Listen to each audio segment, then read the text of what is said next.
Hi guys, and welcome back to my YouTube channel. Thank you so much for watching. Thank you for always sharing. Thank you for always interacting with the channel. We've been able to reach 500 followers and beyond 500 we shall go.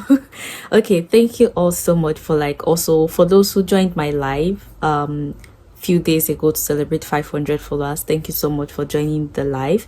And please, if you did join my live, because I could not keep track of everyone who was on the live, please comment on this video. Just say hi or comment a yellow heart and I will respond to your comments. Meanwhile, because a lot of persons have asked that I should create a content on how to pack for Korea when coming to Korea, I am going to share a very terrible, ugly looking list that I created for myself, of things I did buy, not all, but some things I bought and I did pack while coming to Korea. And I hope that for those who will be coming to Korea and for those who are preparing to come to Korea in February, in September, or any other time of the year, will find this video and will find it very helpful. So I'm going to try to keep this video as short as possible. So to begin with, I categorized my things accordingly. So forgive my ugly looking handwriting. So this is hair, and then I wrote down some items I needed for hair, skin, and then I wrote down things, and then makeup. I wrote down things which I barely even bought anything from that makeup list.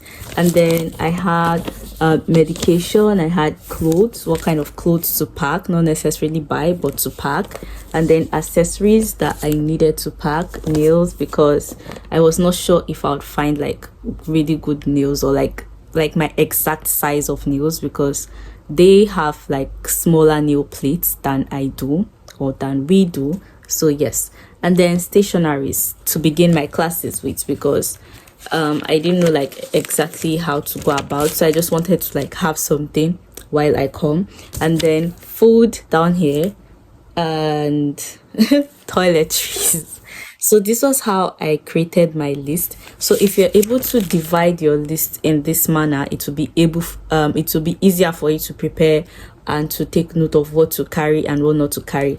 And this list was not created solely by me. It was alongside my friend Anna. Thank you so much for assisting me with this list, because if it were me alone, I probably would have had nothing on it or not even done anything useful. So I'm going to go through the list individually on everything I was able to buy and things I did not buy but were on my list. So you would look at the list or try to see how it relates to things you need, and if you find it useful, then you can add certain things to your own list which you're creating, or if you feel there are other things which you might need, then you might just add other things which you might need.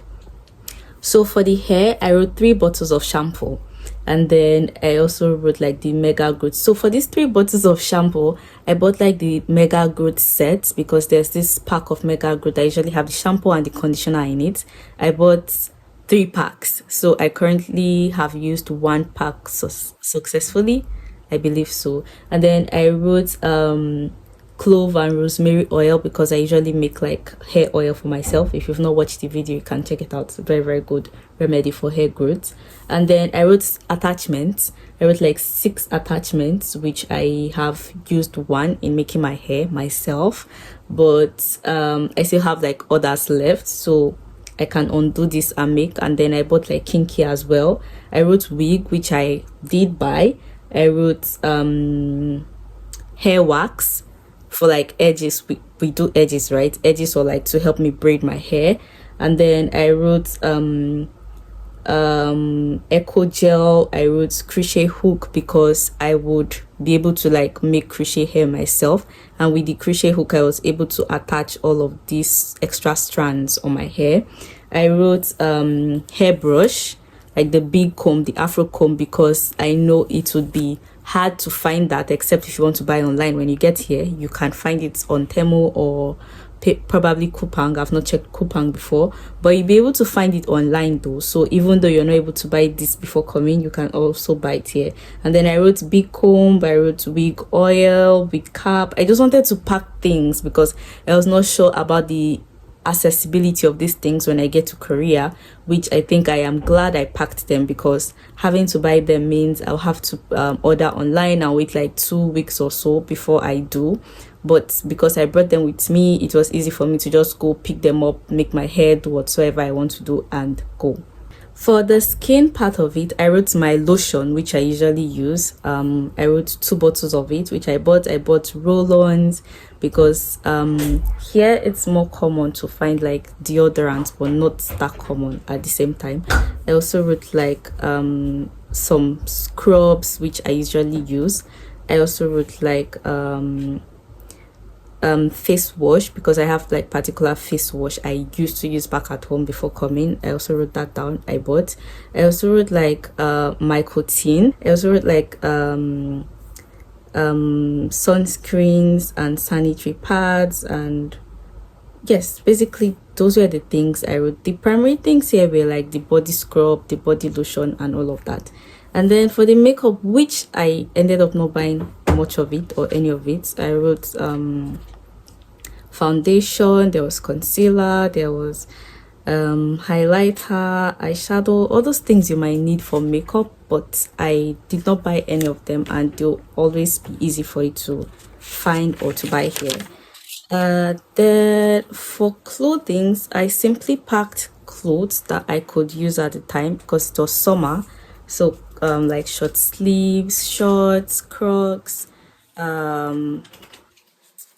yes, like you might need like a backpack if you do like backpack or over what do you call it, tote bags, and then accessories, your jewelries, your everyday accessories, and then the medication parts for me was very important because I do not know how it works here. Do I need a prescription before getting medicine? Do I just walk into a store and get medicine? I was not sure about all of those, so I packed like basic medication like paracetamol, vitamin C, Pecto, Andrew liver salt, Emzo, Septrin. I think I said Septrin already, and other necessary things. For food items, for me, it was not like food like seasoning and all of those, because I do not have a kitchen in my dormitory, so I did not pack those, but I was able to pack like snacks which I enjoyed eating. So I packed like mini me, munchies, well, cornflakes for breakfast and all of that, and digestive or whatever biscuit you might like. So just pack like things you know you would need in terms of food. If your dormitory has kitchen, then you should probably pack in things like egusi, ogbono, and all of that. Okay, so for how to pack, I am going to attach an extra video of my bags, how I packed them. But what you need to know is, well, it also depends on the airline that you might be using. So I know for Ethiopian Airlines and Qatar Airlines, you're entitled to 23 kg. So you're entitled to 223 kg. That's if you're coming to Korea. Ideally, you're entitled to 223 kgs. So you're going to pack 223 kgs. So the 23 kgs does not have to be, or do not have to be, big bags. I'm going to attach the video and then I'll explain which carried what and which carried what. So the bigger bag carried my clothes, my books, because I had books at home which I did not want to leave, my clothes, my books, my shoes, and some toiletries like tissue, toothpaste, and all of those, and then my hair products which I purchased because those things weigh more, so I had to put them in the bigger bag that had more space and would be able to carry them.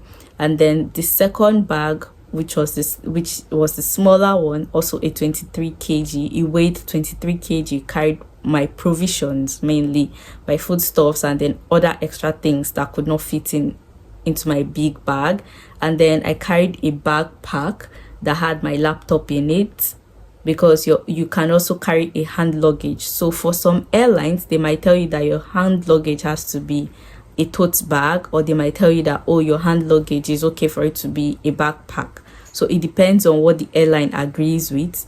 When you buy your flight tickets, or when your school sends you your flight tickets, you would see like the rules and regulation, like what you're entitled to, what you can carry and what you cannot carry. So I was able to carry my backpack as my hand luggage, which had my laptop in it. And yes, I think just my laptop or other things. My laptop and other things I had. And then I also had like this small bag in my hand that I had.